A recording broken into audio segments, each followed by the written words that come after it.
I'm Chris Whitehurst, and this is the Terms, Tips, and Tricks for Real Estate. Go ahead and subscribe and ring that notifications bell. There's a new episode each week, and you don't want to miss one. This is episode number 140, and we're going to be talking about the seller homework.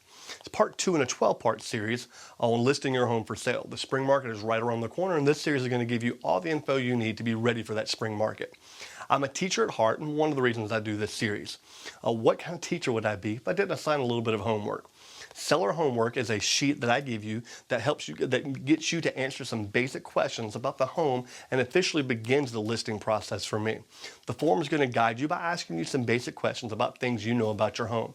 Things like the service provider, the electric and the internet, HOA information.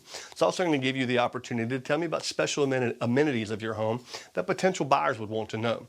This is the first step in helping me customize the marketing plan for your home.